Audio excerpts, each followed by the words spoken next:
Well, good morning. This is Brooks Spence for the National Railroad Hall of Fame, and today we are in the home of Dick and Trish Davidson. Dick, as anybody who is watching this knows, is the retired chairman and CEO from Union Pacific, and we're grateful to have the opportunity to interview him for our Spirit of the Railroads program. So, Dick, welcome. Thank you for doing this with us. Good morning. Good morning.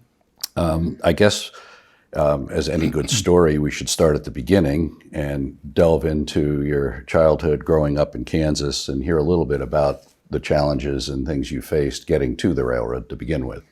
Well, going back, that's a long ways in my case. Anyway, my brother and I grew up on a small farm close to a town named Allen, Kansas, which had a population of 200. I think it probably still has a population of about 200 to this day. But anyway, I guess it was, in many ways, early childhood was great, growing up on a farm and having horses and all that. But then my dad died in a car accident when I was 6. So my brother and I started working at a really young age, to try to help keep things going. My mother had gone to school when she was a girl and had a nursing degree, so she hadn't worked, but she did go to work as a nurse after my dad died.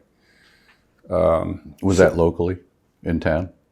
No, kind of locally. It was 15 miles away in a town called Council Grove, Kansas.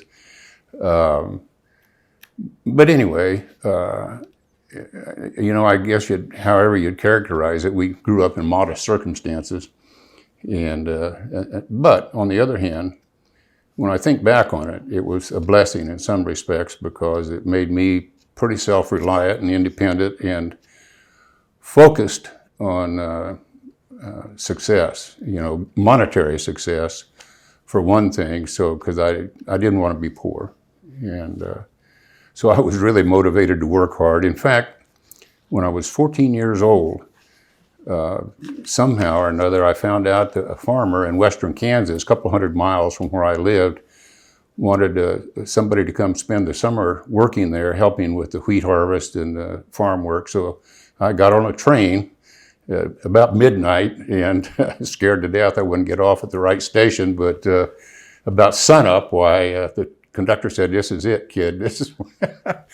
So anyway, I spent the summer living with a farmer and his wife, and get up every day about daybreak and quit at dark. And it was a great experience. I learned how to do things, and he trusted me to drive trucks and combines and one thing and another. And I never cashed a check. I sent every single check home.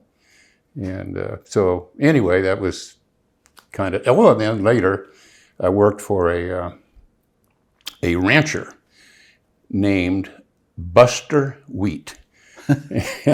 Colorful guy. But he was a great guy and a very successful rancher. And made $1 an hour. And so I could work about 50 hours a week. And Buster traveled a lot because he'd be buying cattle in Mexico or Texas or someplace. And the other hired men, he had a number of hired men, they would just go sit in the shade when he was out of town. It scared me to death because I always believed in working hard for your money. So I went into the city to see his wife, and her name was Eugenia. And I said, "Eugenia, I know Buster's a smart guy. He's going to see not nearly as much work as getting done as should be, but I want you to know it's not my fault. I'm working hard."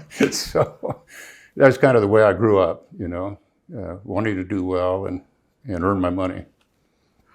So you decide at some point you're going to go to college, right? And not everybody in your generation that grew up in those circumstances did.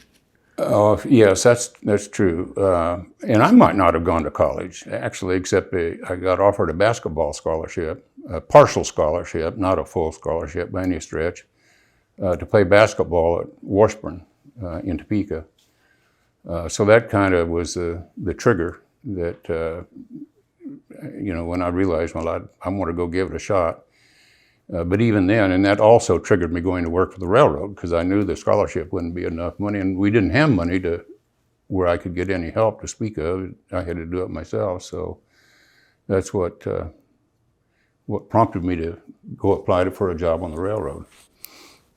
And how did you figure out that that was the right place to go? I really didn't know, but I knew a gentleman that was a locomotive engineer there, and he said, Dick, I think they're hiring people, and they're good jobs. We ought to go look into it. So I applied, and I don't know why I was so fortunate to get hired, because I think I was told 18 or 20 people applied, and I think only 2 of us got hired that year. Then you had to take an aptitude test and have a back x-ray. Right. Yeah. And the thing that my takeaway from that, they wanted somebody with a strong back and a weak mind. But anyway, I was lucky enough to get hired. And you hired on in Kansas? In Kansas, Council Grove, Kansas, Okay. which was about 15 miles from where we lived.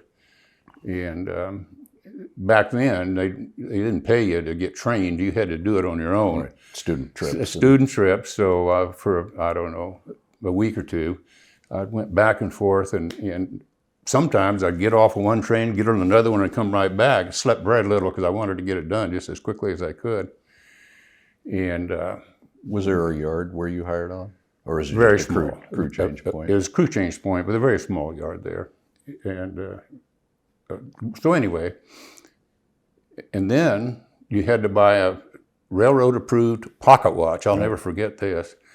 And I had no money at all. So I went to see the jeweler, and I said, well, they've hired me, and I need to buy a pocket watch. And he said, well, I've got a used one I could sell you for $30.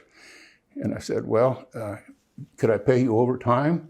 And the jeweler said, yeah, I'll trust you. And so anyway, he sold me a used pocket watch on credit. But anyway, I was able to pay it off after my first paycheck. Do you remember who made the watch?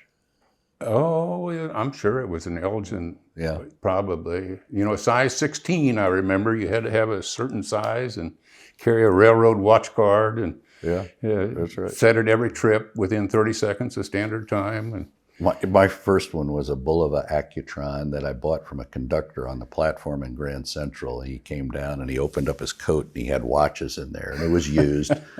$75, Oh. 1970 or something like that. But well, you were a kid. take it to the company watch inspector, all of the, Yeah, exactly. and call in. We had a phone number you would call to verify the time. Yeah, well, we had a standard clock where we had the crew change point. Yeah.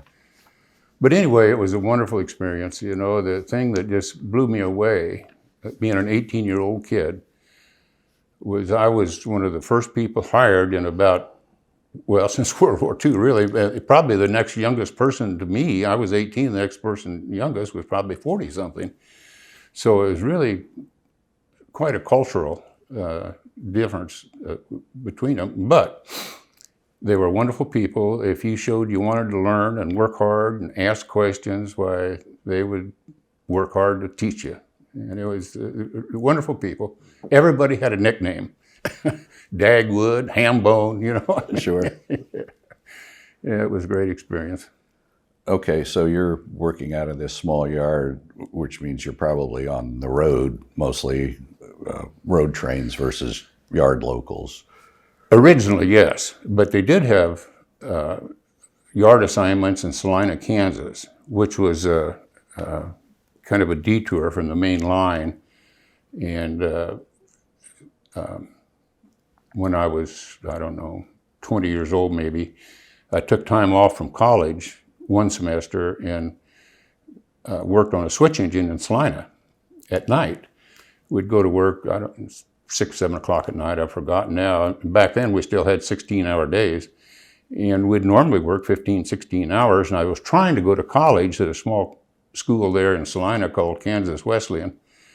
But I missed so much school. I would study hard and I made good grades on my test, but I missed so much school, they really dinged me.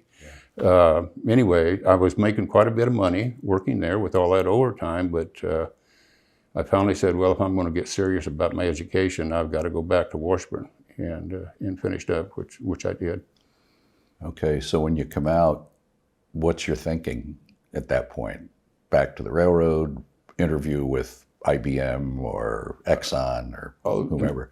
Initially, I thought I would go straight into law school after I got my degree. But the more I thought about it, I thought, man, here I've worked my way through college, because even though I wasn't working like in Salina every night, I would always work on weekends and holidays, and once in a while I'd even cut a class and make a trip because you could make so much money. When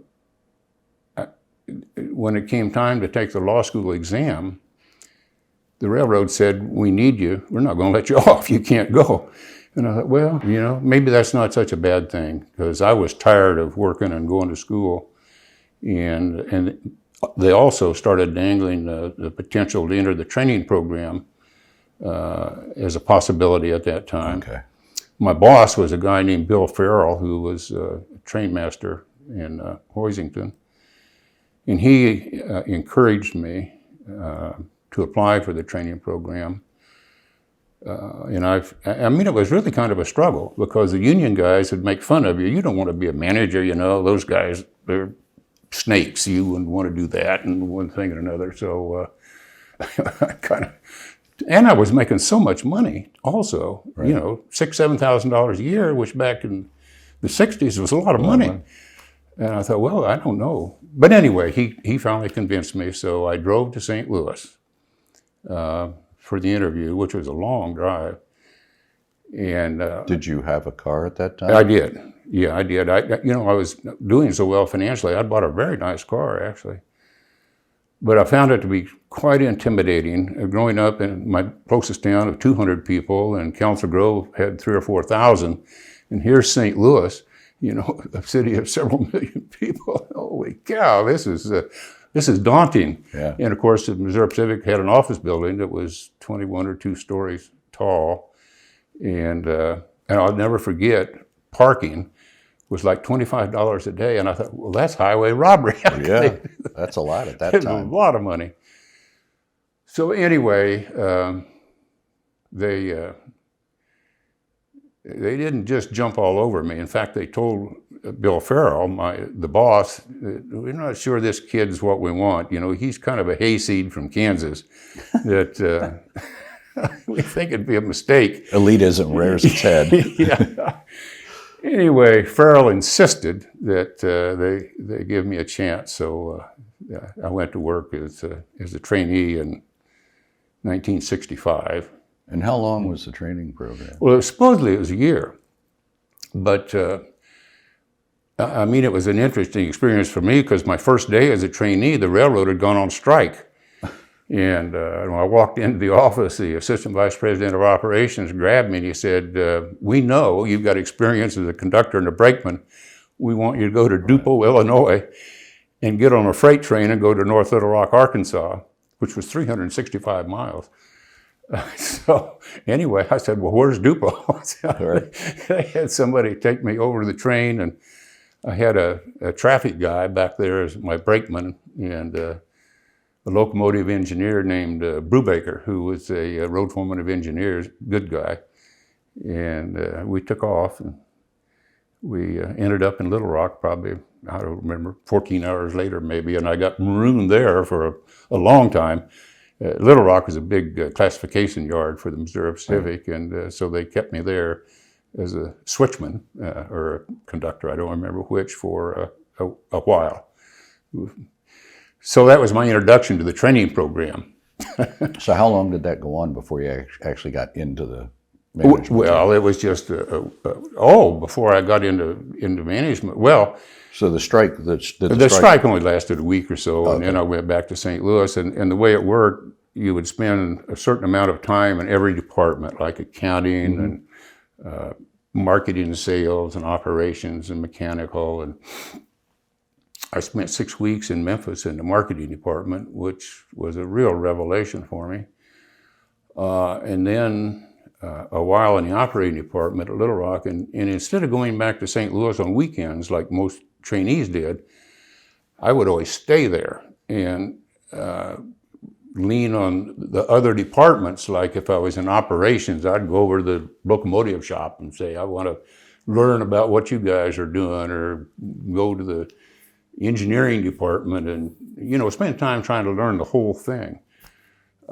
which I think paid off, really. And they cut my training program short. After 6 months, they said, well, you're ready to go to work. So they sent me to Shreveport, Louisiana for my first job, to a place called Hollywood Yard. And so I had a vision of this beautiful place that, and it turned out to be just the opposite. We had an old rundown office building that was leaning like that. And it was a place where, well, one of my former bosses was actually the trainmaster there, and the men were so, I don't know, rebellious or didn't comply with the rules very well, they fired him. And they moved me in as assistant trainmaster, relieving the guy I used to work for. And I had a hard time adjusting to it because where I grew up, you believed in hard work and getting the work done for what you got paid. There, it was a much slower way of life, and it drove me crazy because they didn't work the way I wanted them to work. So we had a lot of differences of opinion for a while. So how did you deal with that? I mean, I've seen those situations, and they're challenging. You know, I was tough. I dismissed a lot of them. In fact, they had a joint meeting of all the labor unions there and called my superintendent and said, you know, you got this crazy kid here that's being too tough, and we might have to take action if you don't get him straightened out. So he called me. He said, good for you. You're doing the right thing. So anyway, I wasn't there very long. I stayed there 6 months before I got moved to Fort Worth as a trainmaster. So in this situation where you disqualified or jettisoned the recalcitrant ones, were you able to recruit new blood in then to replace them? Oh, sure. And you got people that had a better work ethic? Well, that was the objective anyway. Yeah. To get them trained and make them good workers before they got infected by the other people. Right. Well, that's hard to do. Sometimes. It really is hard to do, yeah. How do you feel that it went? Well, I mean, it wasn't perfect by any stretch of the imagination, but I left it better than I found it. Yeah. Yeah. Is that yard still there, do you know? Oh, I'm sure it is. It's probably reduced in what they do. General Motors built a brand new plant there in, I've forgotten exactly when, in the 70s, I guess. But I think it's since closed, if I remember right. But no, I'm sure it's still there. It's not a principal route for the railroad, but it's an important route. I mean, the trains run from that was part of the Texas Pacific at that time. In fact, I wasn't working for the Missouri Pacific. My first job was on the Texas Pacific, which was about 60% owned by the Missouri Pacific, as I recollect. But anyway, trains would depart out of Fort Worth and go down through Marshall and Shreveport and Texarkana and end up in New Orleans. So it was an important route. Yeah. So you went on then to Fort Worth from there? Yeah. Which is a major yard. Yeah, a major yard. Are you a trainmaster now? Yeah, I'm trainmaster working at nights, which drove me nuts because I had a general yard master who was an appointed job at that time, working daylights, and I was a trainmaster working at night. But anyway, I got accustomed to that, and it was good. And then, let's see, that was 1966, and then in 66 or early 67, Mr. Jinks and the company decided to modernize the facility. It was a yard that had been built in 1933, and it still had retarder-controlled, it was a retarder-controlled hump yard. Now, you probably don't know what that is, but we had guys sitting in towers that when the car would go over the crest of the hill, they would squeeze the axles and slow the cars down and line the switches to get them to go into the right classification track. So they decided to modernize the yard and computerize it and get rid of the retarder towers. But to do that, we had to shut the yard down, which created such a traffic jam. It was just unbelievable. We had to resort to flat switching the cars at various places and try to keep the traffic flowing. And it was so stressful that my boss, who was a man named Connie Converse, had a heart attack. Wow. and they made me acting superintendent while he was recuperating. I was 25 or 6 years old, and then they wouldn't let him come back because it would have been too stressful. So they made me the superintendent. I think I was probably the youngest superintendent that they ever had. I think I was 26 years old when I became superintendent. But anyway, we managed our way through it, and we had a lot of damaged equipment because we were having to resort to such makeshift operations. Right. But we finally got it done. Turned out to be a beautiful yard. I'll never forget, Mr. Jinks brought the board of directors down there. We had the grand opening. We had almost no cars to hump at the time they showed up, so we gathered up a bunch of cars out of the yard and put on a show. So when I started on the New Haven, at Cedar Hill, we had two 40-track classification yards and manual retarders, but they were so old that they would not work with the heavier cars that had come along. And so we ended up having to use track skates in addition to the retarders. And I'm just curious if you had that, because those things were troublesome. If you didn't pull them out and drag them through a switch, it made a mess and so forth. I do. I've seen that. But anyway, when we built the new yard, it was a computer-controlled yard, which was one of the first of its kind in the United States. I think the Burlington had built one in Minneapolis or someplace, and I think ours was the second to be built. Yeah, Northtown, I think. Yeah. But anyway, we'd have people keystroke punch cards, and you'd load those in the computer, and that would decide where the cars would go. And the retarders then were air controlled, and we had inert retarders on the pull-out end that were supposed to be weight responsive and stop the car, but didn't really work very well. So we ended up using skates also. We had suspenders and belts both to keep the cars from getting away. But anyway, it worked quite well. We started the work in 1967, if I remember right, and had the grand opening in February of 1971. And when Mr. Jinks visited, we had built a new, nice office building there, and I had a nice office, and he came in and put his feet up on the desk, and he said, "Man, this would be a great job to have." And I thought, well, I've earned it. I'll be here and enjoy this. So about a month later, I got my notice. They moved me to North Little Rock, Arkansas as a superintendent there. So was that the first time you met Mr. Jinks? No, that's another interesting story. When I was in the training program in Memphis in the traffic department, they had like a 17-inch rainstorm in East Texas, and it washed out a culvert there, and a train was going across, and the railroad collapsed under it. And I think the lead locomotive got across, and then the trailing locomotives and maybe 25 or 30 cars went in the drink. Several people got killed even, not our employees, but we had some hitchhikers, I guess you'd call them, that were on the cars. A terrible wreck. I mean, that was 1965, and it was like $10 million of damage, which was huge in those days. But anyway, Mr. Jinks said, send all the trainees to East Texas so they can learn how to deal with catastrophes.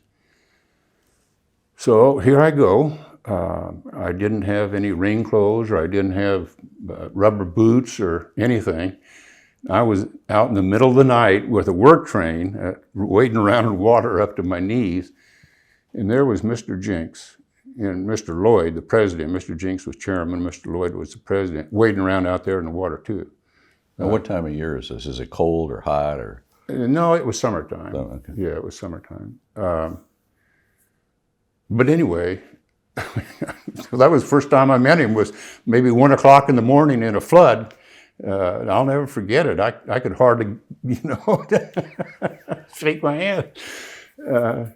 So anyway, I thought, well, there's a good lesson in leadership.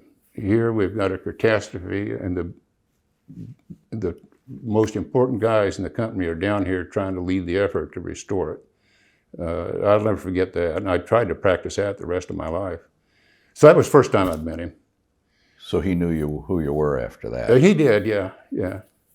Interesting. Yeah. So you go off to North Little Rock as a superintendent. That's one of the bigger yards on the system. Well, I didn't have the yard. I had the road Oh, territory you did. at the time. Yeah, that ran from, I guess, my road territory. Let me think a minute. I think it ran from St. Louis to Texarkana and to Alexandria. It was a big territory. It was the biggest superintendent's job on the railroad at the time. So you're out on the road riding trains and picking up wrecks when those occurred in the traditional Which sort we of. had way too often, So actually. how were track conditions in those days?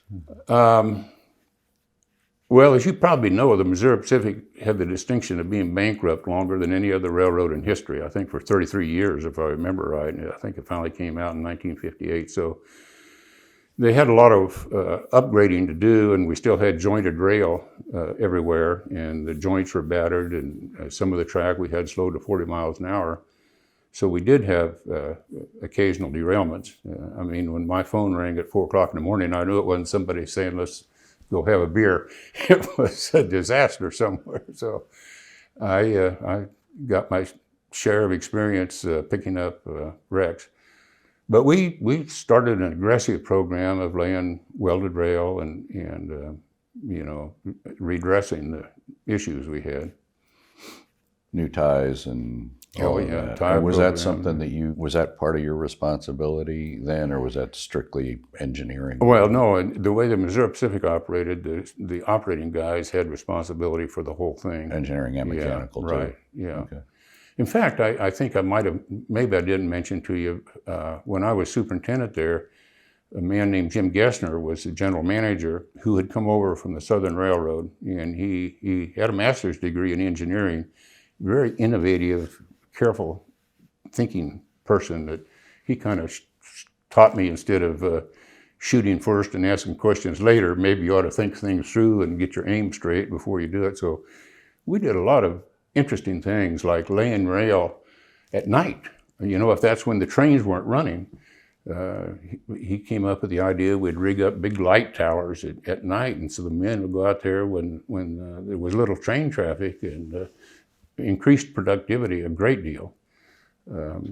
So no, I learned a lot from Mr. Gessner. I know on the N&W in my time there, we had switched from 8-hour days for the rail and tie gangs to 4 10-hour days because the time to get out to the site and set up and everything, if it were an 8-hour day, you didn't get as much productivity than you did with a 10-hour. Did you do something like that as well? We did, and we also experimented with working 21 days straight, because we used to recruit Indians from the reservation in New Mexico, and we'd get them on a bus and transport them to the work site and work them 21 days straight, and then they could have a week off and go back to their families, which that worked well too. Yeah. And they were good workers, dependable.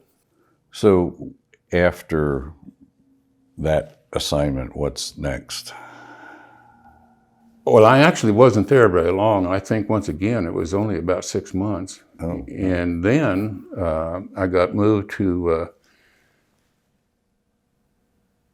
Kansas City as assistant general manager, working for a gentleman named K.D. Hestus, who had grown up on the Texas and Pacific Railroad. Rough, tough old boy, big Texan. But he and I got along really well.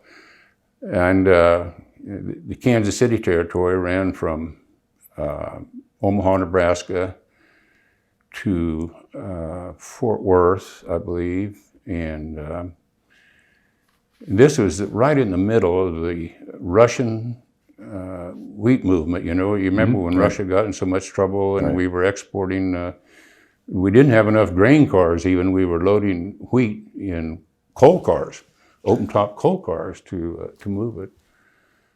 It's a very busy time.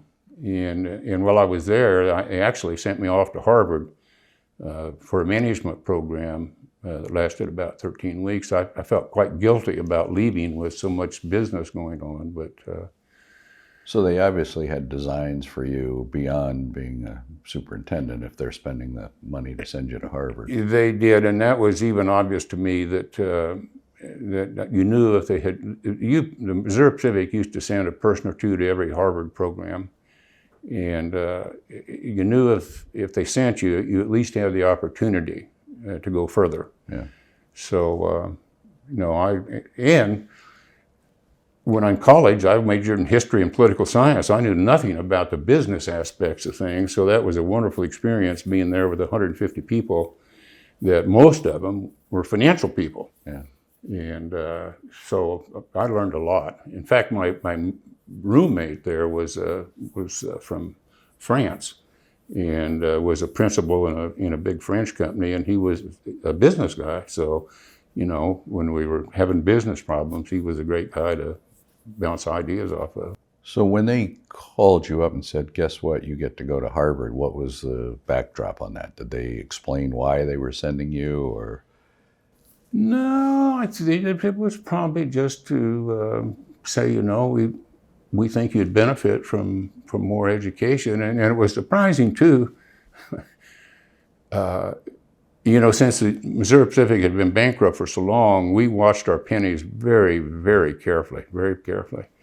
But when they sent me off to Harvard, they said, Dick, you forget now that the way you manage things here, when you go there, you participate, and if you're entertaining, you entertain, and don't worry about it. Nobody will criticize you. So it was quite a change because we did a lot of entertaining. Had a lot of fun as well as working hard, studying hard. Did you get any questions from other people in the program saying, what are railroad people doing here? You bet. Yeah, I bet. You bet. They said, well, in fact, they even said, we didn't know they had railroads anymore, because they quit running passenger trains pretty much then.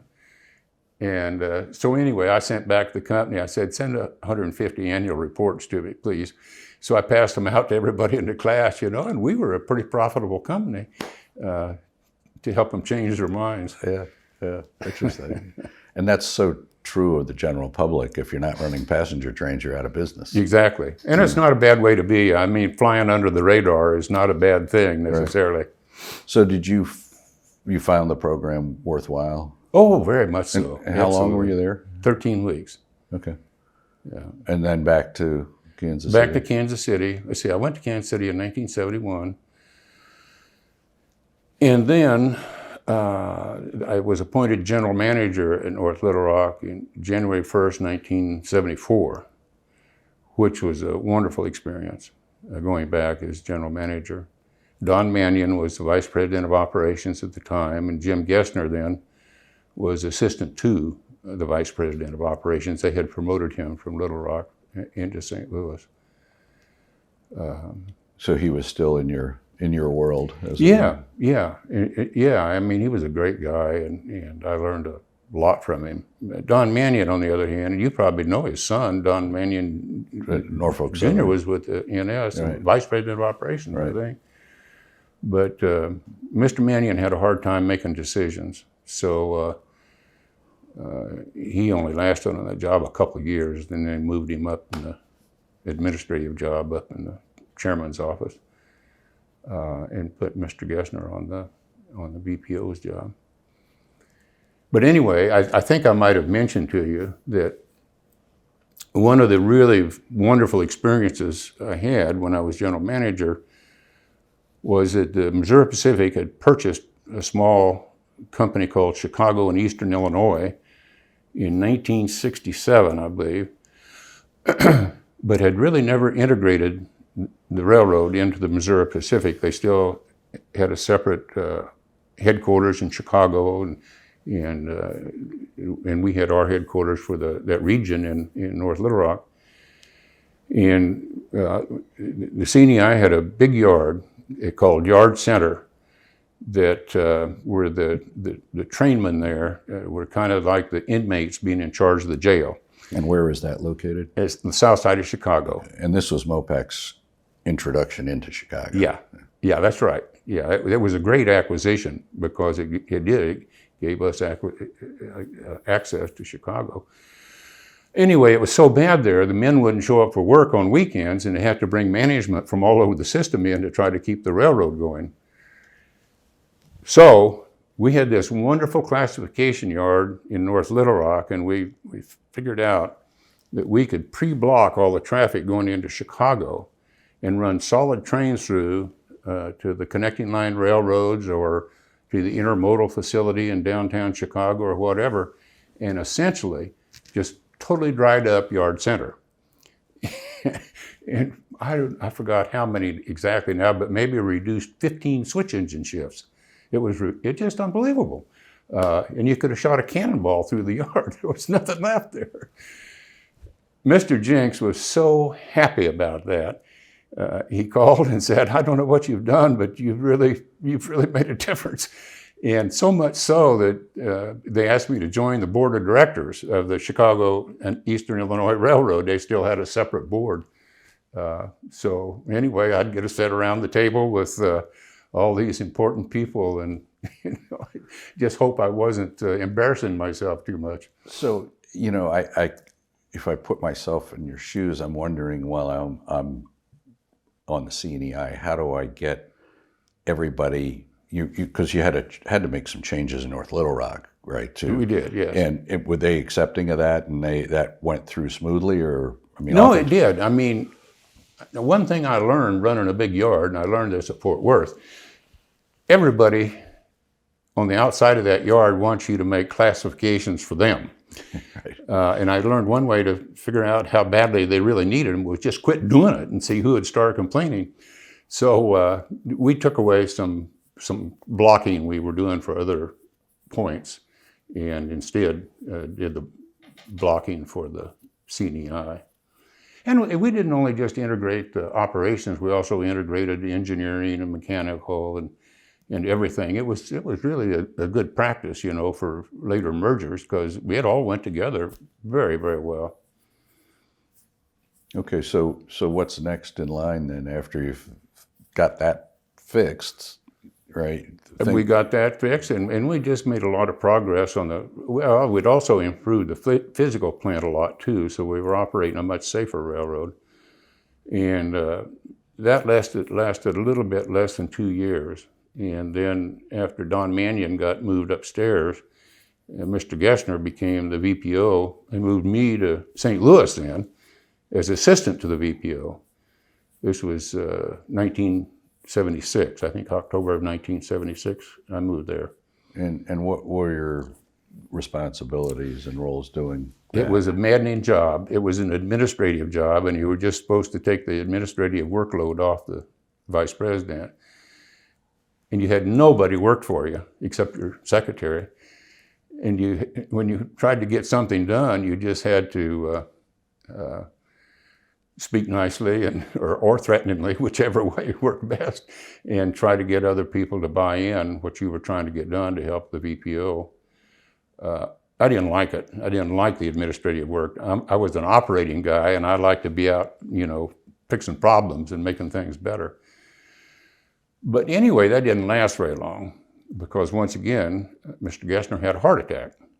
I think, if I remember right, of January of 1977. And they wouldn't let him come back on the job because of the stress. So they gave him a desk job, and believe it or not, they made me the VPO. Which I think, when he went off on medical leave, were you filling that role just ad hoc? Yes, anyway? ad hoc, yeah. But then in January of 1976, January of 76, they made me the VPO of the company. That had to be a pleasant Well, it was mind-boggling, really. It was the last thing I ever expected, but huge responsibility. We had, I don't know, the Missouri Pacific at that time had 12 or 13,000 employees, and it was a good company. We were doing well, and Jenks is still running it. He was still running it. Yeah, John Lloyd was still the president, and Mannion was upstairs shuffling paper.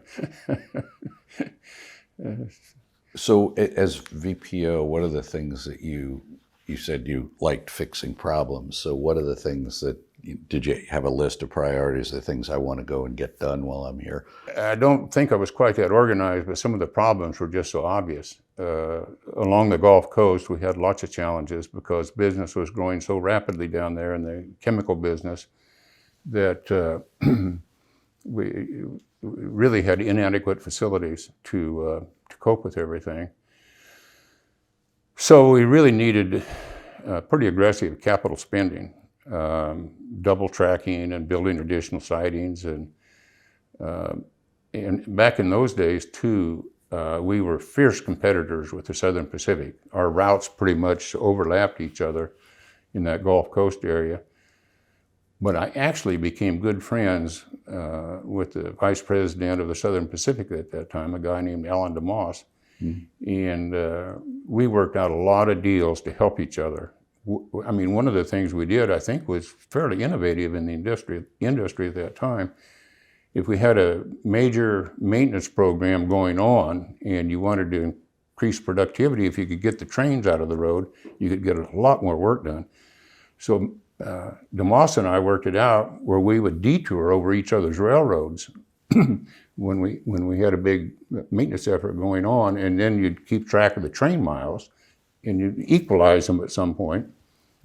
And if you couldn't equalize them, we had a system where you could true it up with a cash payment.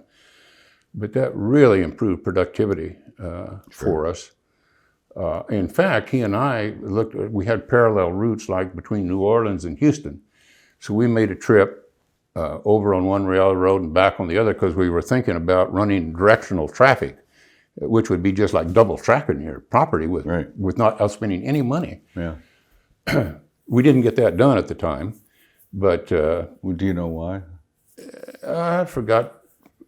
Probably somebody put their foot on the air hose above the moss. I don't really remember right now what the problem was, but I did come up with some ideas about the way to make things better on that trip, and we spent some money and improved things. But the Gulf Coast stayed a challenge for a long time. It even stayed a challenge up until our merger with the Southern Pacific in 1996. So MP's doing well. You get into merger talks with the Southern at one point. Yeah. Were you involved in that? I wasn't involved in the merger talks, but I knew something was cooking because the president of the Southern was over making trips with us on our railroad, and Mr. Jenks was over making trips with them on their railroad. At that time, a man named Stan Crane was in charge on the Southern. Right. Brilliant guy. I thought the world of him. And anyway, we came just this close to doing the deal, as I understand it. I think Stan Crane was the guy that told me the story. They were expecting Mr. Jenks to show up at their headquarters to announce the merger, but instead, John Kennefick had called at the last moment from the Union Pacific to Mr. Jenks and made a better deal, better offer. So Mr. Jenks didn't make that trip to the Southern. He made it to Omaha, Nebraska, and the rest is history. And I knew nothing about that. It came as a total shock to me when they announced that they were going to merge. And so mergers always create this atmosphere of uncertainty for the people who are being merged. I think for both sides in this case, both UP and MP. Yeah, and it wasn't an acquisition per se. It was a true merger. Well, yes and no. I mean, clearly they were the stronger railroad by far. You know, the Union Pacific was a resource-rich railroad, great route structure, good physical plant. They were much stronger than Missouri Pacific financially. Yet a lot of the Missouri Pacific management ended up in senior positions at UP. Well, I was going to tell you that. Mr. Jenks got several of us together after the merger was announced. He said, listen, don't you guys worry. He says, rest assured, and I promise you, you will end up running the whole thing, which is what happened. The Missouri Pacific people all ended up in senior positions there. So at the outset, you're VPO of Missouri Pacific, UP has a VPO, and you end up with two for one system. Well, how long was the integration, right? I wanted to mention that. They immediately consolidated, of course, finance, marketing, all the non-operating functions. But they left me in St. Louis.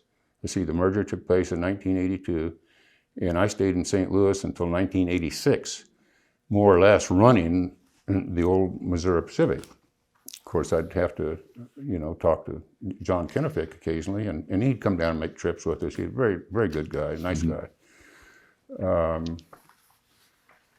But I kind of felt like the father confessor for all the Missouri Pacific people, because as they were nervous about what was going to happen to them, and they'd look to me to have all the answers. Of course, I didn't, but I'd try to be as responsive as I could.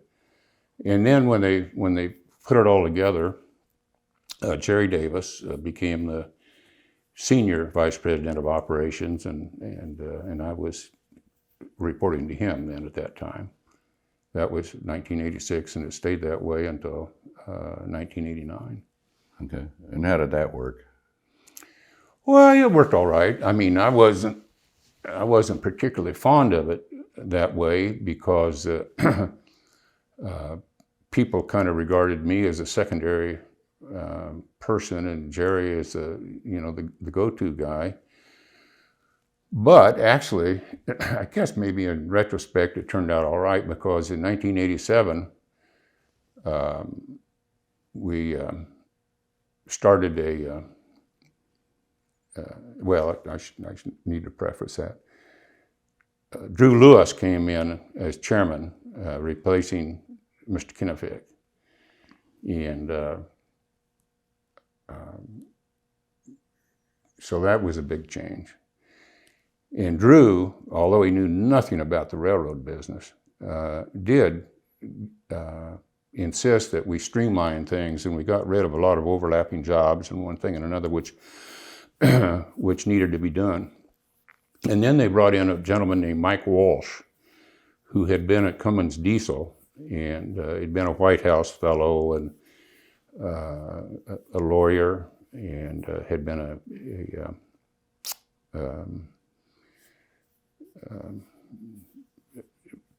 in the Justice Department, and just a very smart guy. Totally different than anybody I'd ever worked around, though. And he focused pretty much on personnel matters and cultural change. Knew nothing about operations and didn't want to know. But he looked to me to be his operating guy, even though Jerry was a senior guy at the time. And he wanted to install a quality program at the railroad. That was something that's kind of foreign to us at the time. But he asked me to lead the effort. And of course, I drug my feet. He said, "No, you're it." So You didn't want to do it. You didn't want to get off the line. Yeah. So anyway, that was a wonderful experience. It made us a lot more process-oriented and customer satisfaction-oriented, and it was just a wonderful experience. I learned a lot.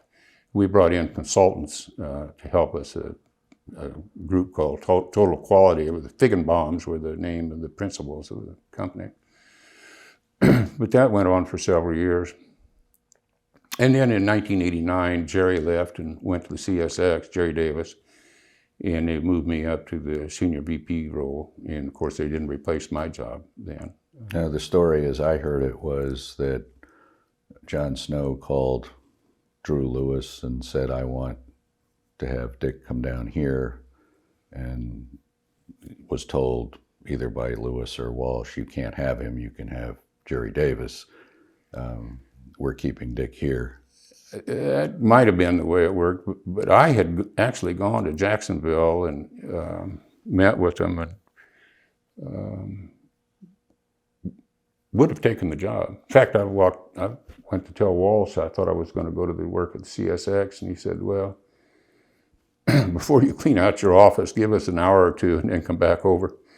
So I did, and I came back, and he said, "Well, Jerry's going to go and you're going to stay." And that wasn't my intent at all. Right. But because Jerry was a great guy, we were friends. Yeah. And he's still a great guy. But that's the way it shook out. So, and then shortly after that, Drew and Mike Walsh didn't get along very well. And Drew had a favorite who was, well, you know, the Union Pacific was a conglomerate. Actually, I should have mentioned that. We owned a big oil and gas company with Champlain Petroleum. It became UP Resources. And then they invested in a big truck company in 1986, Overnight Transportation. Right. A curious choice. Very curious. And then we had a hazardous waste disposal company and an air freight forwarding company and all kinds of stuff that the board and Drew Lewis had decided in the mid-'80s the railroad was a dying horse, threw off a lot of cash, so they bought all these other companies. So anyway, Drew had a favorite that he put in charge of the oil and gas company, a guy named Jack Messman, who it was clear that Messman would probably relieve Drew. There was one other person in the mix, a guy named White Matthews, who was the CFO of the holding company. But it became clear to Mike Walsh that he wasn't in the running. So he left in 1991 and went to Tenneco. I'll never forget, my daughter showed horses. And I was at a horse show in Tulsa, Oklahoma, when I got a call and said, Dick, would you like to be president of the company? And who did that call come from? Drew Lewis. Oh. And I said, well, I'm not sure. President of the railroad, not the holding company, right. The railroad. I said, I'm not sure. I like what I'm doing right now. I had been VPO for about 15 years at that time, sort of VPO or assistant VPO or whatever. Said, let me think about it a day or two, because I really wasn't sure. Because there was too many other things went along with being the president, you know, social obligations and community involvement. Right. And talking to analysts. Yeah, talking to analysts and trips to New York. And I wasn't all that fired up about that. But anyway, I said, well, I'll tell you what. I'll take the job, but if it doesn't work out, I'd like to be able to come back to what I've been doing. So they said, well, that's okay. I think they knew that wouldn't happen, but so anyway, I did take the job, and they made me president of the railroad, as I recollect, in August of 1991. And then, believe it or not, 2 months later, they made me chairman. I got 2 great big promotions. And how did that happen? Do you know what's the backstory? I know exactly what happened. Okay. We were supposed to go to Japan and meet with Toyota Motor Company. But the Japanese never want to deal with the second in command. They always want to deal with the first in command. Right. And Drew didn't want to go.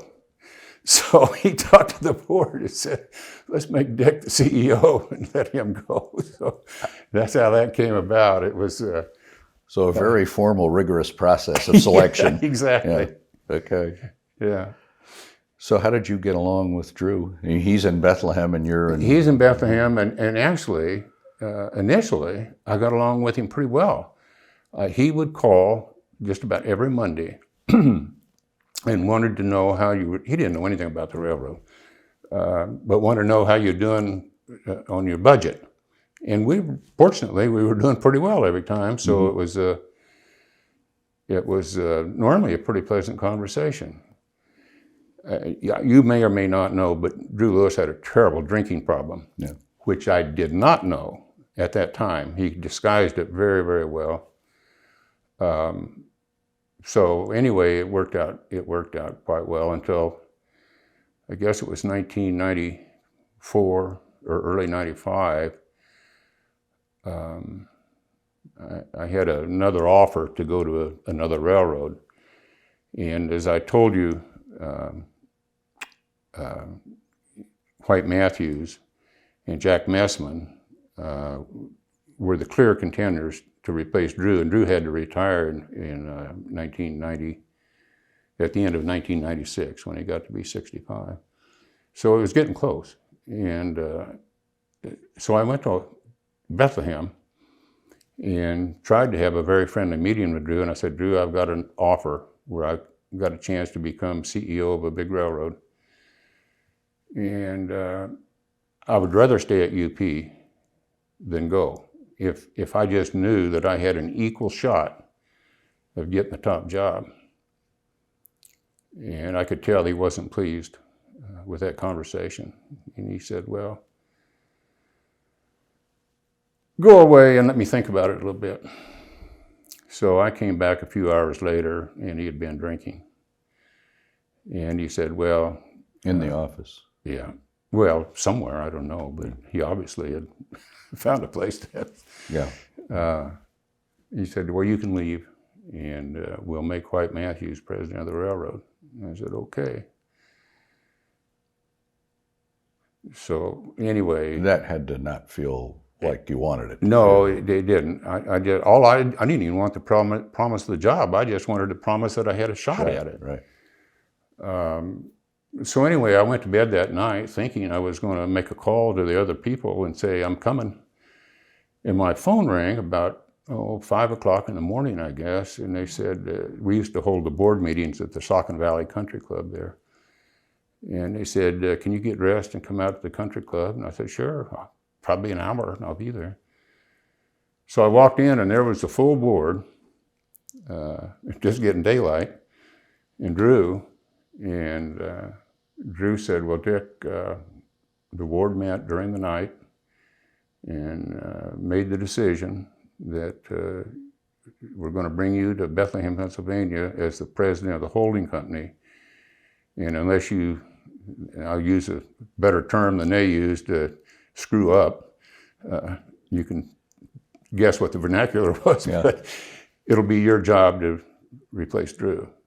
And I broke down. I couldn't believe it. Yeah.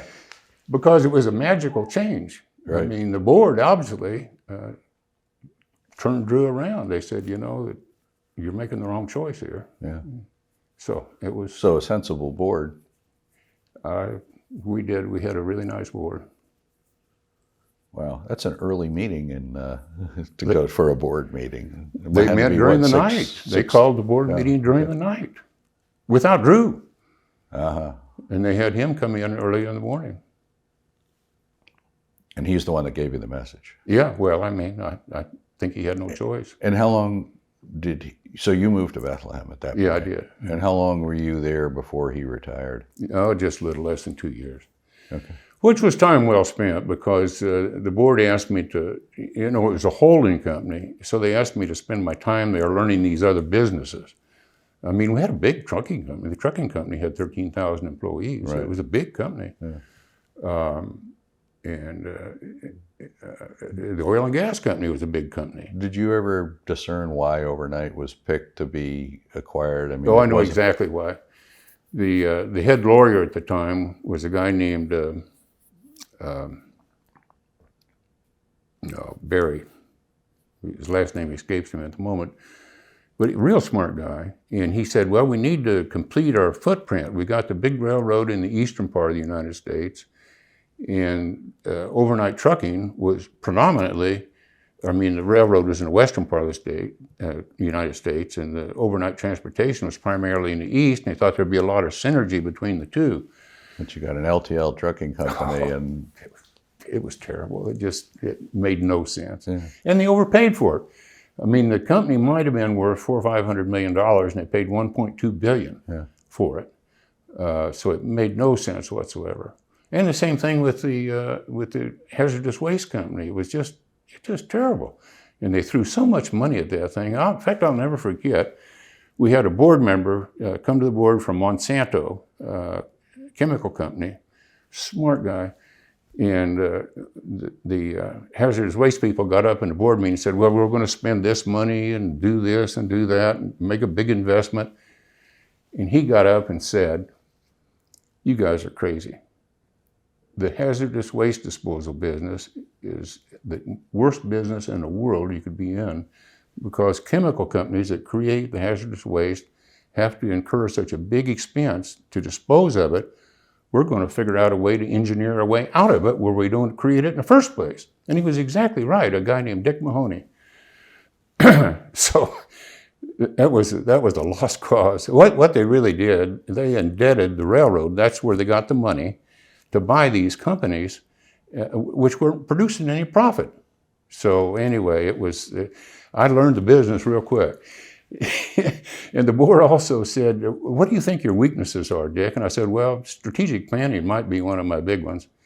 So they sent me off to a program at Harvard that was just like a week long or something. And the one thing I walked away from there with, one nugget of wisdom: holding companies don't work. Right. You know, you need to stick to your knitting, what you do well, Yeah. and then don't try to do things you don't do well.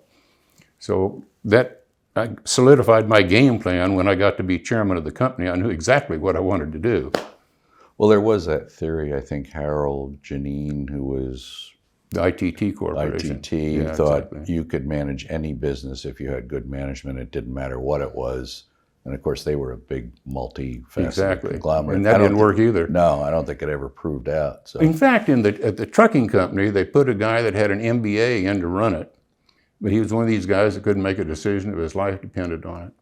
So even before I got to be chairman of the whole company, I told Drew, I said, we need to get somebody over there that knows how to run a trucking company. He said, what are you talking about? He said, an MBA can do anything. I said, well, maybe if the MBA had worked for a truck company while he was going to college, he might. But this MBA is not cutting it. So anyway, we went out and found a great trucker to run the company, but there was nothing could be was that done. Leo Suggs. Yeah, great guy. I'd worked with him at Ryder. Oh, did you? Yeah, no, wow. Terrific man. Yeah. Great man. And I asked him, you know, they had that very, very tense situation with the Teamsters, and he fought them off for, I don't know, a couple, 3 years. I was right there with him. Yeah. And I asked him afterwards, I said, you know, UPS buys this company, and the first thing they do is hand it to the Teamsters. And he was like, he was really frustrated by that. Well, we talked with Fred Smith at FedEx and UPS about selling the company to him. And you may remember initially we did an IPO of the company and spun it off, and then UPS bought it later. And what you said is exactly true, is that we had fought off the Teamsters. In fact, Jimmy Hoffa told me personally, he said, I now see how you defeated us because of the Union Pacific's deep pockets. We outlasted them. 3 years we fought with them. But anyway, as soon as United Parcel bought them, they turned them over to the Teamsters, and it was all for nothing. Yeah, it's sad. It was really sad, yeah. And Leo's comment was, you know, with that agreement that they have, it's almost impossible to make any real money with it. Exactly. And Harwood Cochran had made a fortune operating it, and then and then he got filthy rich. Yeah, he sold it to Drew. Yeah, interesting story. So you at some point say, okay, this whole conglomerate thing isn't really what we ought to be doing. Were you the one driving that? Let's convince the board to dispose of these? Absolutely. Yeah, absolutely. In fact, I shouldn't be sharing all this dirty linen, but can always edit it out later. The Union Pacific Corporation, the holding company, had a bloated organization in Pennsylvania, Bethlehem. I forgot how many airplanes they had there, maybe 3, and a helicopter, and an apartment in New York City where the senior executives would go to enjoy themselves on weekends, and all kinds of waste, actually. So no, I had a very clear picture of what we needed to do.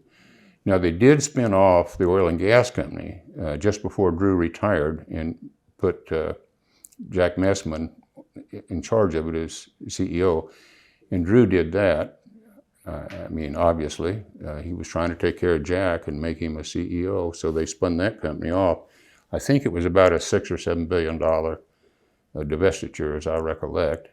And they were a good company. They really were a good company. They had bought that company in 1969 to exploit all the resources that the UP had. You know, UP had huge mineral rights all over the western part of the United States.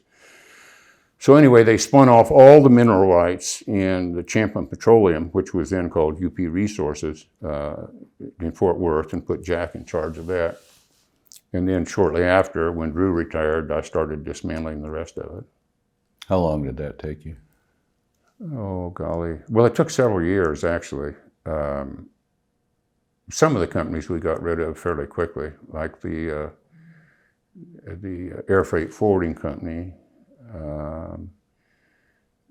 the hazardous waste company we got rid of pretty quickly. And I mean, when we got rid of it, it was worth almost nothing. The air freight company, was that Skyway? Skyways, yeah, headquartered in Watsonville, California. Yeah. And it was one of those companies that I think when it was formed, it made a lot of sense. They used technology, to skip. I mean, they didn't own any airplanes. They'd ship everything on a commercial plane. But they had good technology, and they were able to schedule from the door to door pretty accurately. But it was one of those kind of things where anybody could get into the business, right. And you had to run faster and faster and faster to keep up and compete. And I saw that wasn't going to work. So once again, that was a company we got rid of, and they went bankrupt. The hazardous waste company we got rid of, it went bankrupt. Champlin got chewed up by a bigger oil and gas company.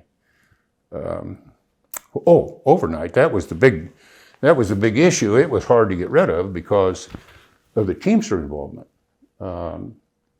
So anyway, we fought the Teamsters off, and as I recollect, we did the IPO in 2003, I think, and finally got out from under that. Took a huge loss. I forgot what the write-down was on it, but it was enormous. But anyway, it freed us up, and we became and I got rid of the holding company in Bethlehem too, which was nothing left to hold. Right? Nothing left to hold, and it's huge savings. So it was a rewarding period. I think that was probably the crowning achievement of my career. Okay. Well, I think so, getting rid of all those other companies and making it a pure railroad. So the question that's rattling around in here is, okay, you're the railroad operating guy, it's your railroad to run, and now you're off out in left field in the holding company. Who's left behind running the railroad, and how much time were you spending thinking about running trains over the UP Railroad? Probably more time than I should have. We brought in a guy from who Drew wanted from what was the name of the company that went bankrupt that was such a favorite of everybody's in Houston for so long? Enron. A guy named Ron Burns, who McKenzie had even written about him, what a brilliant comer he was. And so Drew, ever the politician, the former White House personnel manager, called Drew and said, "We got this great guy, you ought to hire him." So that was it, we had to hire him. He had a golf handicap of 3, I think. Which that's an indicator. That's a good indicator, that's right. So anyway, we hired him from Enron and installed him in Omaha, and I was in Pennsylvania. And I really had a hard time getting the guy to concentrate on the railroad. He was more interested in golf. In fact, he brought his personal tailor from Houston and installed him in Omaha that made his clothing for him. And I mean, holy cow, you just couldn't have dreamed of anything. Perfectly in the UP culture. Really, I'll never forget. You mean not everybody in Omaha had their personal tailor? We had him at a meeting in Bethlehem one time, and I was going to fly back out with him to Omaha, and he was urging me to hurry up, hurry up, hurry up. So we got to Omaha, and I went to his office in the afternoon. He wasn't there. I said, "Well, he was hurrying me around. Where is he?" "Oh, he had a golf match." So anyway, about the same time, we'd gone through the merger with the Southern Pacific and got Jerry Davis back because he had been president of the SP. So we let Burns go play golf full time and brought Jerry back in as president. So he was the UP golf pro? Yeah, well, he was a good golfer too. Yeah. Okay, so now Jerry's president, but you've dispensed with all of the glitter around the holding company, and you've moved, I guess, back to Omaha at this point? No, actually, the board had the idea that I should not be in Omaha because I was a railroad guy, and then we still owned all those other companies, so they thought I should be someplace else so I wouldn't just concentrate on the railroad. I ought to look after the other business. So we actually brought the headquarters to Dallas in 1997 and set up a very small staff here. And I love Texas. No airplane fleet. Well, a small one had 1 airplane. Yeah. And the railroad in Omaha, I think, had 2 airplanes. We got rid of the helicopter. Well, in fact, the helicopter, the last trip, I was coming back from New York to Bethlehem, and it caught on fire. they said, "Do you mind if we land in Morristown?" I said, "No, No, you no. land wherever you want to land." So we never flew that thing again. But we got rid of, I think, well, Drew had bought 2 G5s without board approval even. So we got rid of all the G5s and all the airplanes, but we had 1 in Dallas and I think 2 in Omaha. But anyway, we were going through the digestion of merging with the CNW and the Southern Pacific during this period of time. And we really got indigestion because they weren't going together very well. We had trouble getting the labor agreements harmonized and getting the computer systems harmonized, and the railroad was struggling. So after we had been here in Dallas about a year, I guess it was, a year and a half, it became obvious that I needed to get back to Omaha and help them straighten things out. So we just closed up shop here and put everybody in Omaha. So those, the pivotal periods in the UP's history, there's a number of them, but 2 of the biggest ones are the Northwestern merger and the SP merger that had real issues. Maybe you could spend some time talking about what worked and what didn't work and what if, we'd done something differently. I think anybody listening to you is going to be keenly interested in that. Yeah, well, we probably tried to put things together too fast, for one thing. And when we had our game plan laid out, we assumed that we could get labor agreements quicker than we did, and also that the computer problems wouldn't be as onerous as they were. But there were a lot of things that entered into it. We had to divest part of the railroad between Houston and New Orleans to the Burlington. And Rob Krebs immediately started a big maintenance project there on his part of the railroad and wouldn't let us run trains during a substantial part of the day. So we had everything clobbered up. I mean, the customers, after we merged, the customers had the ability to shift cars off the Southern Pacific to the Union Pacific.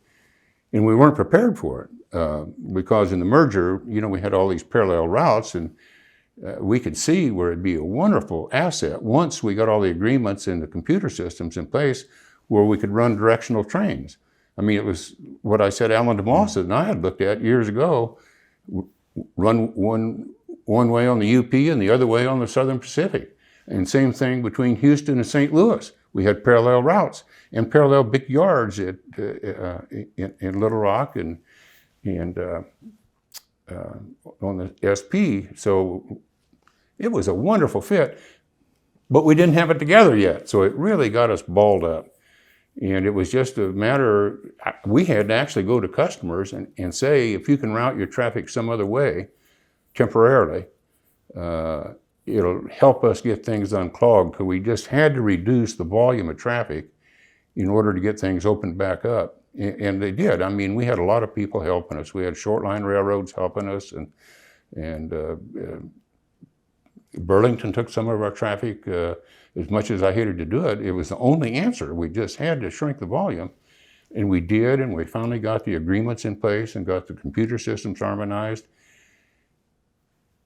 And when we did that and we opened up the directional running, it was just like the sun coming up in the morning. I mean, it was wonderful. In fact, I had a group of newspaper people and investors come out on the railroad because they didn't believe it. They didn't believe things were fixed. So I said, tell me where you'd like to go. We'll get on the airplane and go. And we did. We went to Houston, we went to New Orleans, we went all over, and it was just running like a clock. So it was a wonderful period of time. A great stress reliever, I'm sure. Oh, my. In fact, I said if my office hadn't been on the lower floor, I'd probably jumped out the window many times. So what was the span of time from the start of this boondoggle? The meltdown, as it was called. As I recollect, it started in about August of 1997 and lasted until April of 1998. When we finally saw the light of day. In fact, there were some terrible jokes going around. One of the ones I saw in an editorial in a paper down in Houston said a guy went out to commit suicide and laid his head down on the track, and got up a day later and went home. So, I mean, that kind of stuff is hard to take. Yeah, I'm sure. Plus, you. But it was really, I mean, we separated the men from the boys during that period of time. I bet. It was such a struggle. We had to take management people from Omaha and distribute them around to people around the country, because we had so many trains that were tying up on the hours of service that couldn't make it to their final destination. We had to haul crews all over, and in some cases we'd run out of crews and we'd have to put managers on trains to complete the rest of the trip. I even had a board member call me and say, "Dick, can I get out there and help you somehow? Can I work in customer service?" Judy Hope, a female lawyer we had, volunteered to get out and roll up her sleeves and help us. It was really a time to, when the really tough people stood up and showed themselves. But you had to make some personnel changes as well in terms of. We did. Yeah. Yeah, we did. Difficult. Difficult, yeah. And Jerry retired during that period of time. Because after I moved back to Omaha,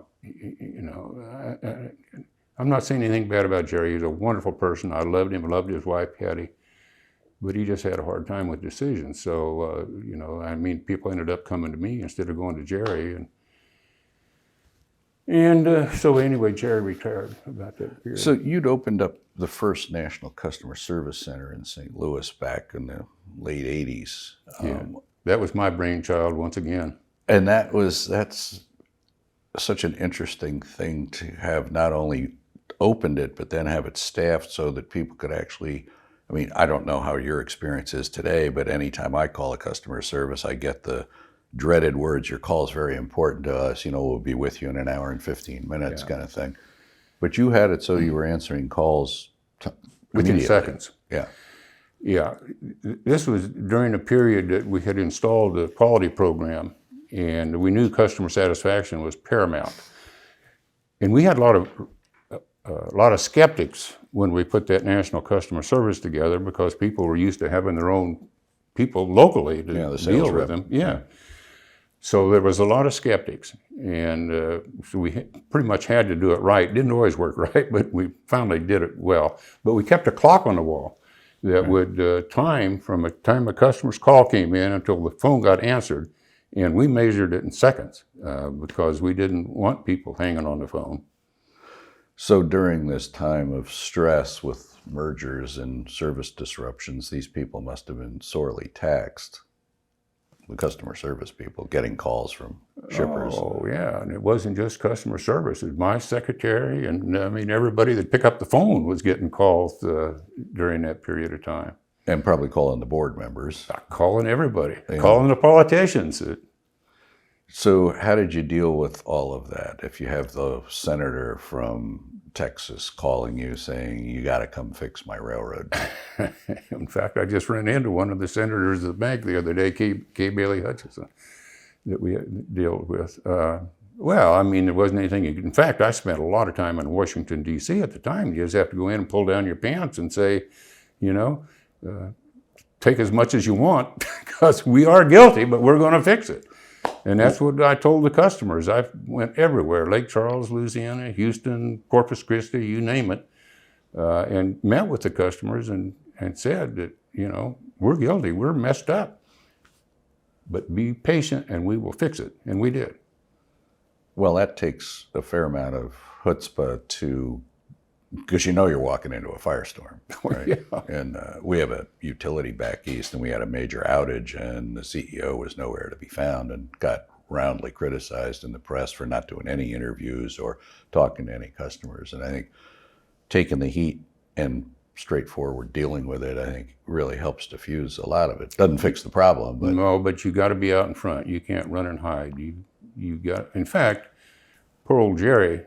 We were having a big customer meeting in Houston, maybe in September of 1997, after the thing had really started to get balled up. And I said, "Jerry, are you going to go down to that meeting with the customers?" He said, "Are you kidding? They're mad." And I said, "Well, okay, that's good. Thank you." So I went, and that you just can't run away from stuff like that. Absolutely not. Absolutely. So very interesting period of time. You actually reimbursed some customers for, Big time. yeah. Yeah, big time. We took forgotten the exact number, maybe a $700 million write-off to honor a number of customer claims. So how did you decide who to give it to and how much to give?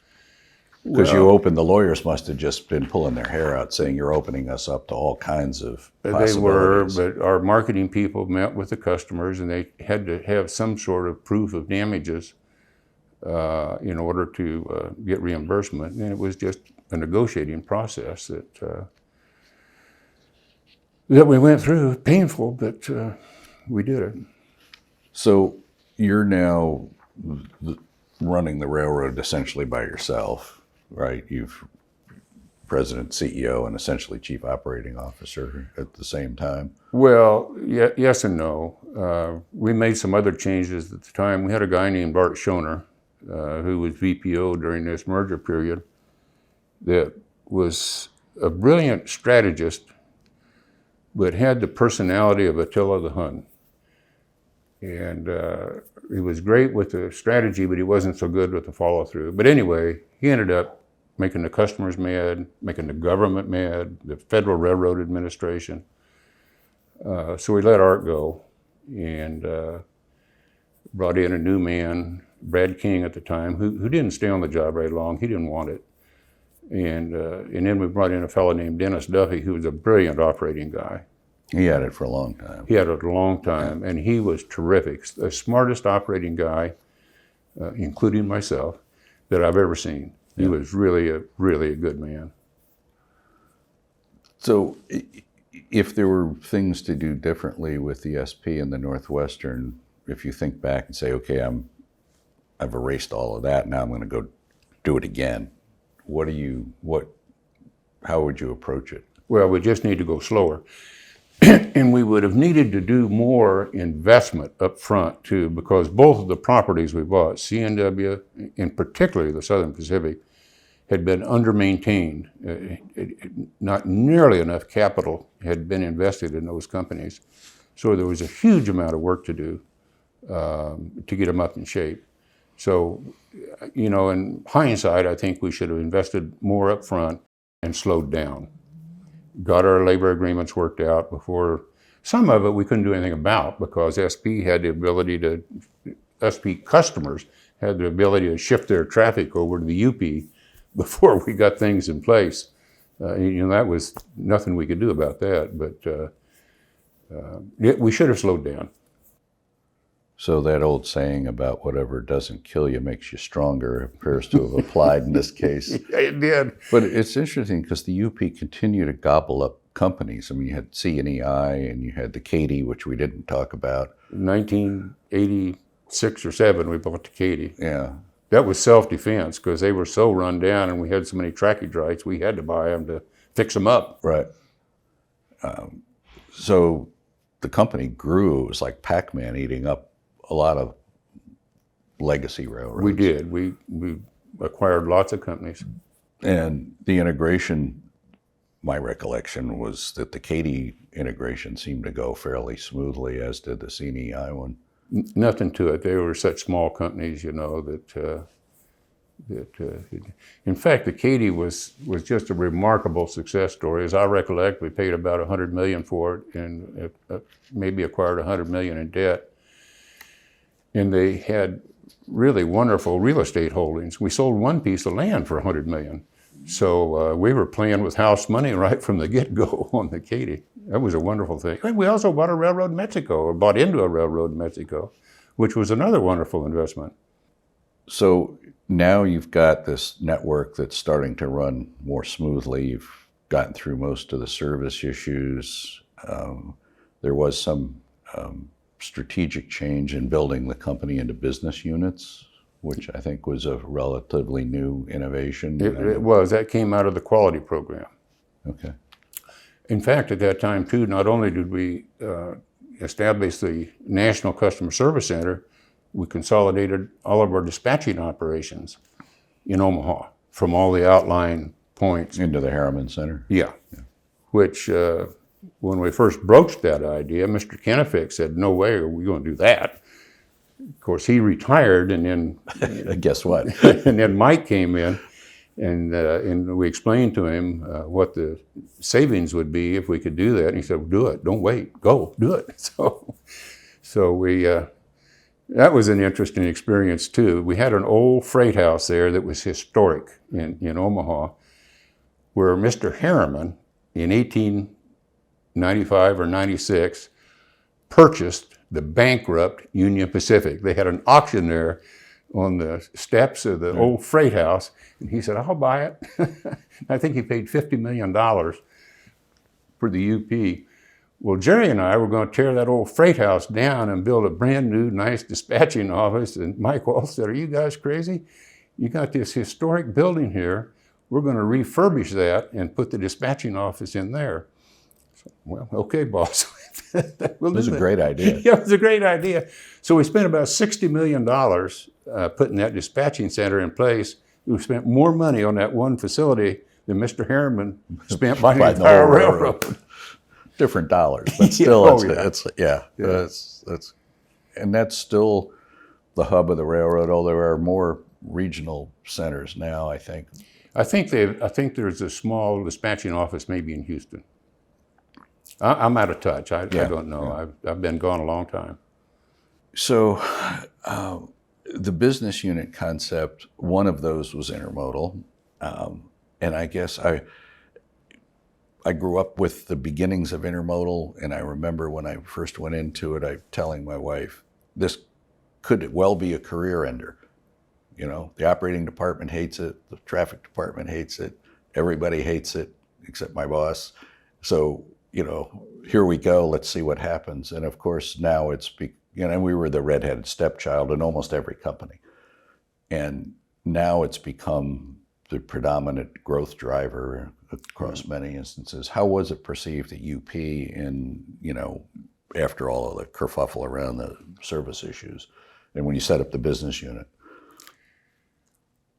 Well, it clearly was going to be a growth engine. I must say I was a skeptic because, as you know, it's the lowest profitability business you can handle.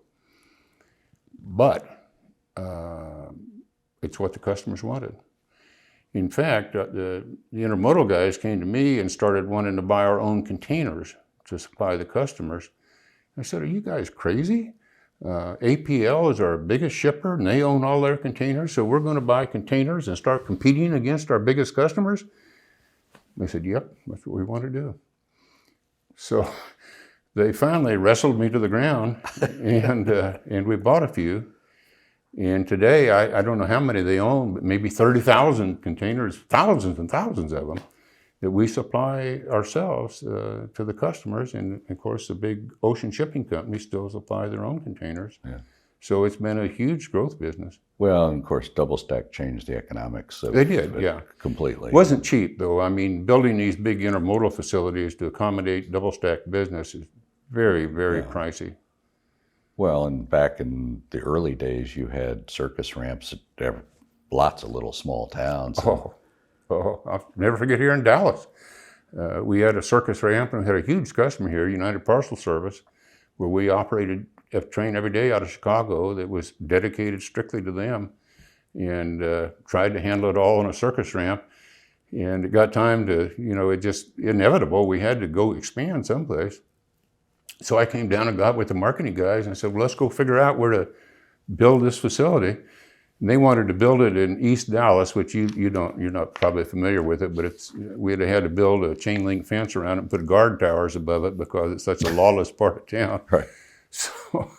So we finally said, we're not going to do that. And we moved out into a place called Mesquite and built a really wonderful facility. And it was so good that UPS built a great big distribution center just adjacent to us, and boy, we handled other business other than UPS, but they were the big cat there. No, it's a great business, growth business. Yeah. And the profitability, I think, is improving now. Improving, still not up to some of the other commodities, but it's better. Mm-hmm. It'll probably never exceed chemicals and things. I doubt it. Well, I don't know. I've been gone 13 years. I don't know anymore. Right. So at some point now in late 90s, you bring in Ike Evans. Yeah, 1999. How did that, 1998. what made you think about doing that, and what transpired in the process of doing that? We were just coming out of all the troubles. I was spending so much time in Washington, D.C., trying to repair relations. I thought I needed somebody to kind of stay at the home front and run things. And we had a search firm, and Emerson Electric was regarded as kind of like a GE was, as a training ground for managers. Yeah. And so they came up with Ike's name, and so I went to St. Louis and visited with Ike. And Now, you had a GE candidate at one point as well, right? we did. But I came obviously after that. Yeah, it was kind of an embarrassment that I had recruited the guy to come, and the day he was supposed to show up at the board meeting and take the job, he called and said, "Dick, I'm not coming." He said, "You've run the company so long that people will always think you're in charge, even though that."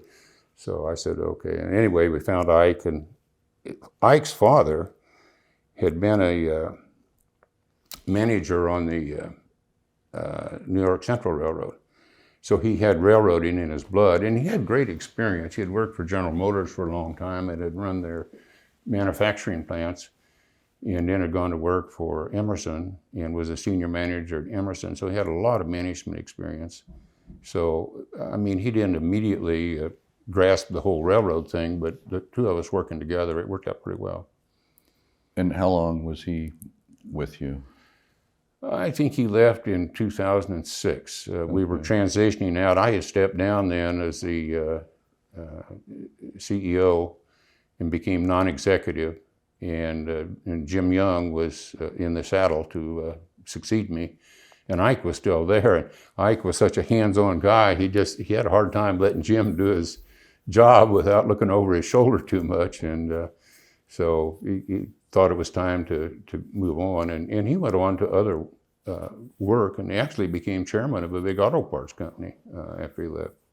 So Jim Young, non-traditional path to the presidency, right? Yeah. Came out of finance. Right.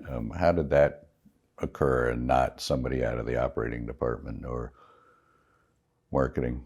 I started noticing Jim early on. Well, he was still a financial analyst or something. I forgot exactly what his job was.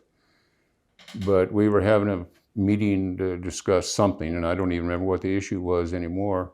But I said, "I think this is what we should do." And Jim very nicely said, "I don't think that's what we should do. We ought to be doing this," which I really liked him because he pushed back, which I think is vital. If you're going to have a successful company, you got to marry up diverging views, and you don't want people saying, "Yes, sir, boss." You want people that aren't afraid to disagree with you. So it just looked to me like he had the potential, so we kind of started grooming him, and we actually sent him back to Bethlehem a while in the holding company, and giving him a different set of jobs to expand him, to get him ready to take it. Did you tell him why you were doing it, or just I think it was obvious to him that he had the... I probably told him that, this is what we want to happen, so we want you to learn. Right. Well, that was a successful transition. Oh, yeah, he's a good man. And he really seemed to make some significant changes in the culture at UP in terms of, I'm not sure what the right phraseology is, but it became a more, not touchy-feely, but more collaborative, I guess. Yes, right? That might be so. Not so militaristic, perhaps. Yeah. Well, I mean, the history of the railroad industry everywhere was pretty much the sort of military type discipline. Yeah. And Mr. Jinks had been a captain in World War II, and John Kennefic was in the Navy, and it was. So it was a successful transition, and then had a disappointing end to it. So one of the things that you were able to do was expand capacity, which I guess took some kind of thinking down the road, right? Adding the third main track and upgrading the main line for high-speed operations and so forth. Did the team come up with, say, hey, look, we need more out here, we're going to outgrow what we have? How did you get to the point where you said, okay, we're going to put the money in to do these major changes? Well, you may remember that the Union Pacific entered the Powder River Basin in the late 80s. And that business grew unbelievably. And we got to the point we were running 150 or 160 trains a day between North Platte, Nebraska, and Gibbon, where the line broke off to go to Kansas City. You could either go towards Kansas City or go towards Omaha and Chicago.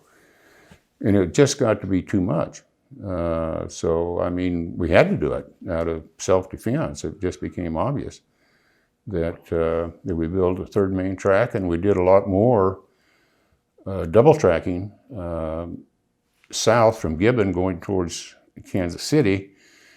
And in fact, we owned an old branch line that we had sold to a third-party operator, short line, that came up out of Kansas City and came over and hooked up at the junction point there. I've forgotten the name of the community, but anyway, we bought that back from the short line operator and used it as double track to bring trains up out of Kansas City and then tie into Marysville, Kansas, and it came back in at Maryville. So we double tracked pretty much from Maryville to Gibbon, and then we didn't have to spend all that money double tracking between Maryville and Kansas City because we had a parallel railroad. You know, we had to lay some heavier steel and everything, but we didn't have to go through condemnation or anything like that. So that was a great solution. You also made North Platte, I guess it's still the biggest classification yard in the world? I think it is. I mean, I've been gone 13 years. It's a major facility, yeah, it's by a big anybody's measurement. Yet, in the era of the modern era of precision scheduled railroading, the hump yard has sort of gotten a reputation as being not a good thing anymore. And a lot of companies have closed hump yards and gone to flat switching. What's your opinion about that whole strategy of PSR and those kinds of changes? And what does it portend for something like North Platte? I don't know this for certain, but I understand they've closed down part of North Platte maybe now. Okay. But I will say this, we had closed hump yards long ago. I mean, when we bought the Southern Pacific, they had a hump yard in Eugene, Oregon. We closed that. We had a hump yard in East LA, closed that. Pocatello, we had one, we closed that.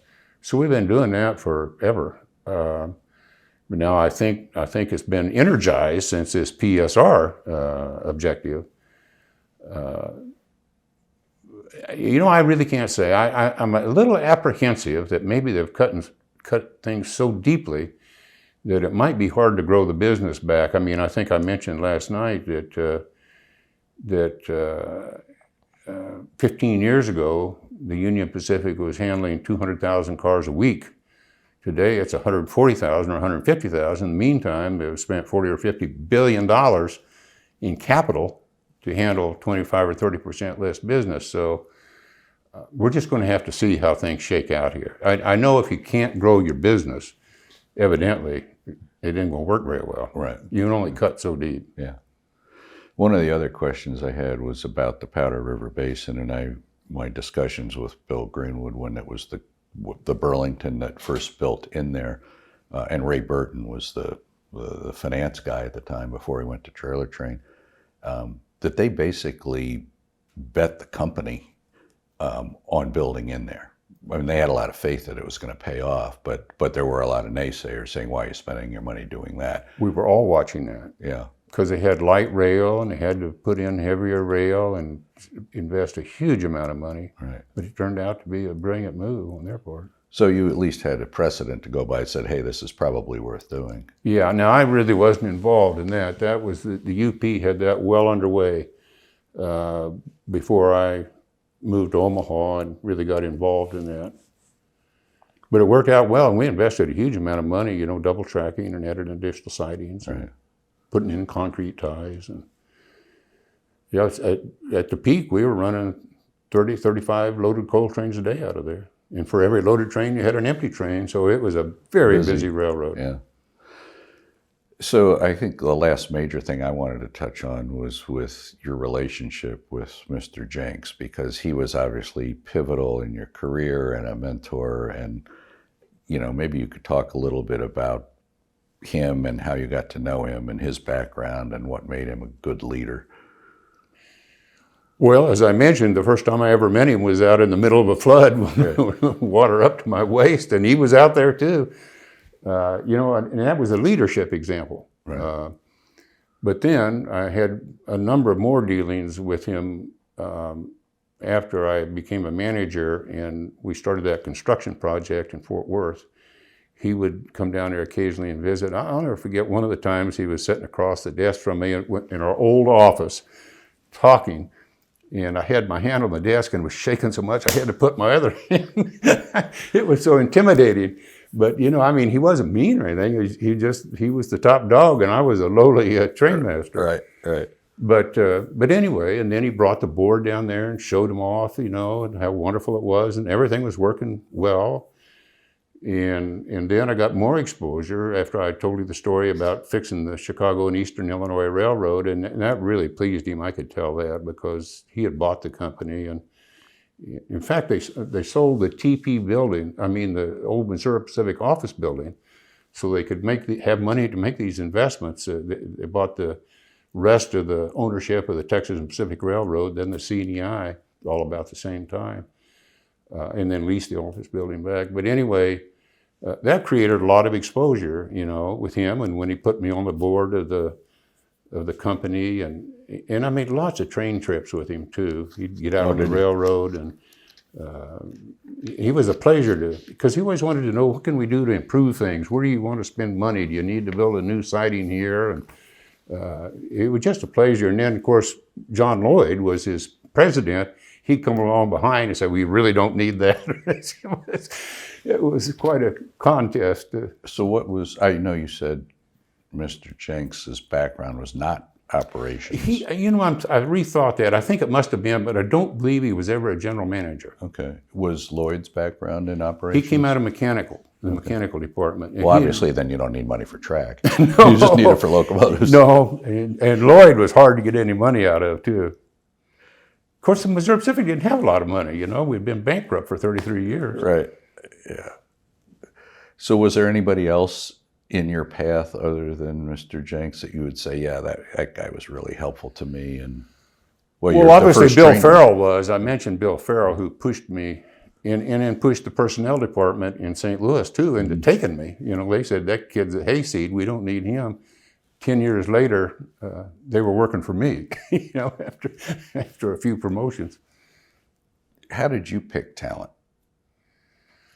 That's a good question. When I was interviewing people, I was always interested if they'd worked while they were in college, and if they had decent grades. And one thing we didn't do, we almost refused to hire anybody that was Harvard or Princeton or any of those Ivy League schools, because they came out thinking they should be president day one.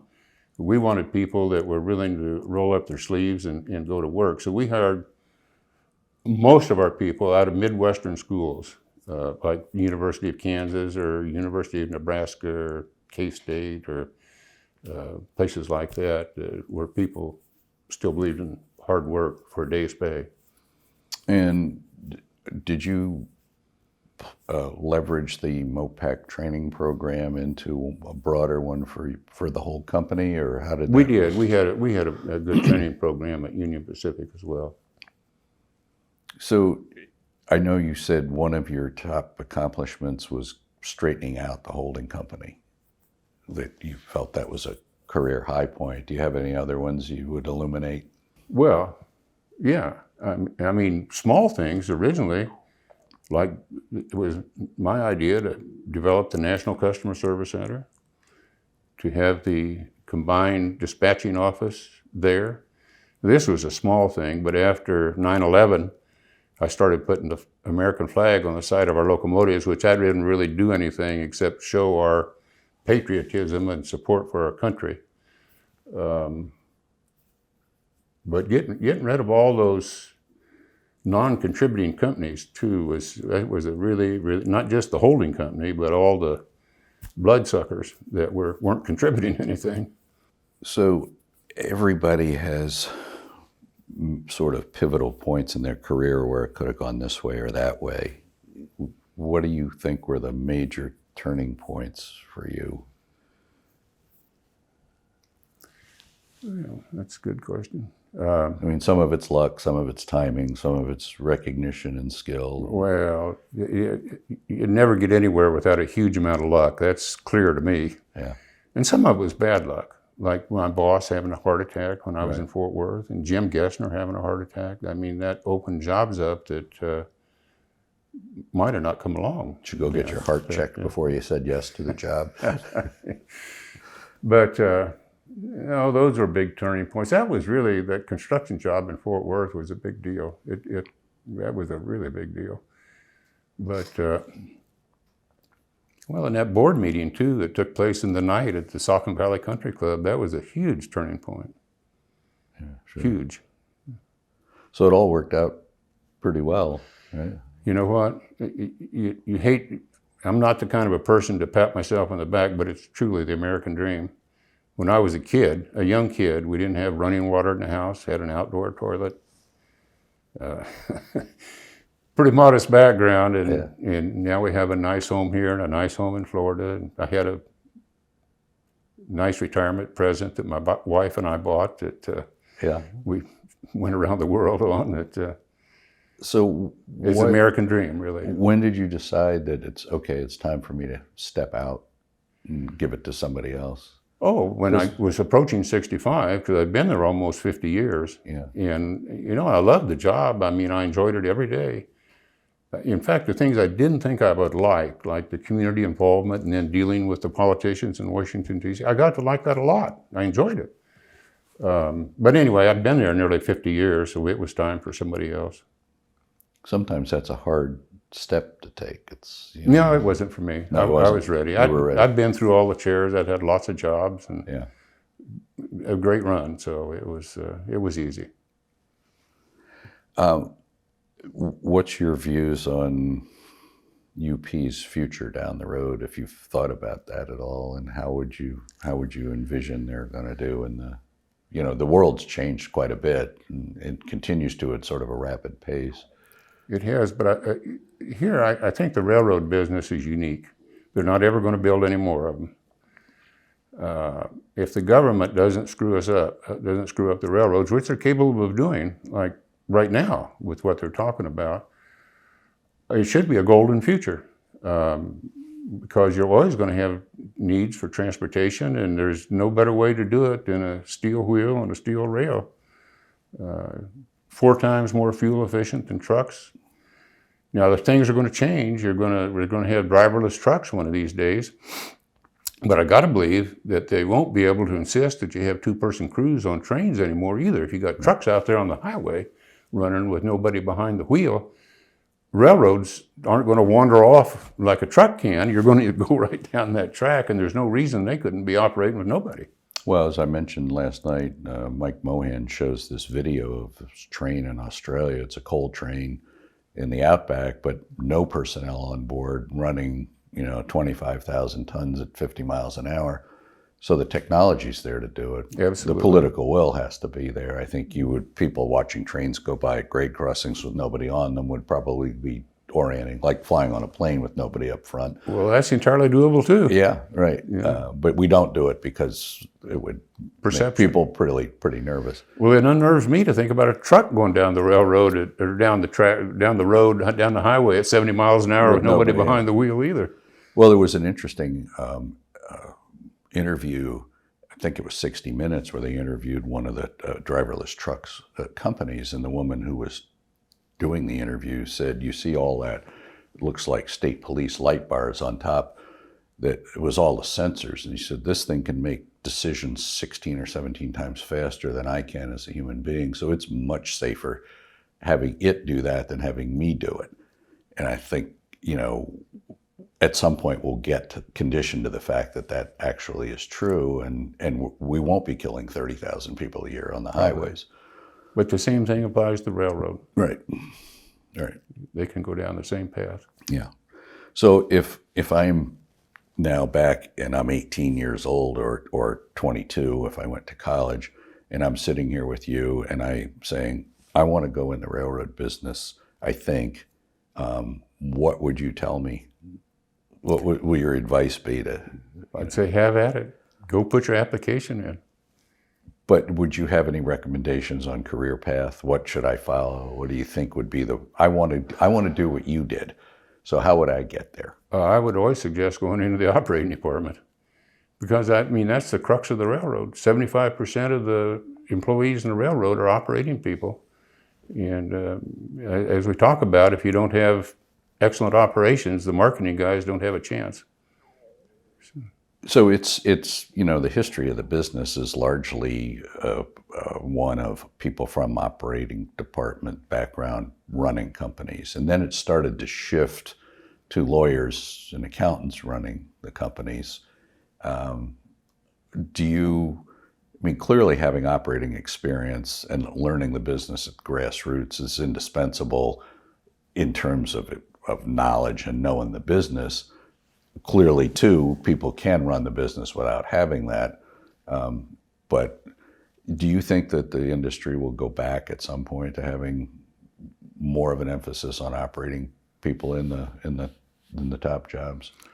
That's hard to answer. Mike Walsh came in. He was a lawyer, had zero operating experience, but knew where to rely on the talent. Yeah, and he did well. Rob Krebs, he was an MBA, but he got out and worked on the ground, and he learned it too, from the ground up.